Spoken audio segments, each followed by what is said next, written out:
Hindi ka exempted from battle. May mga demonyong aatake sa inyo. May mga bahang papasok sa bahay nyo. No? Nakapasok na pastor, okay? May hito pa nga, okay? You are not exempted from battle. Hindi porket nasa grasya tayo ng Panginoon, walang problema.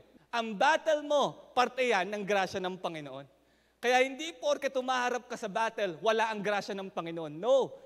The battle itself is saying, you are under the grace of God. Lahat ng mga kinakaharap mo, pinapakita nito kung ano ang grasya na nasa iyo. Because grace empowers you for battle. Dahil kahit meron ka namang kaharapin, kahit sanlaksang demonyo at sa dami-dami pang baha ang kakaharapin mo, God is saying to you, I am for you. At kung ang Panginoon ang kasangga mo, wala nang magpapatumba sa iyo.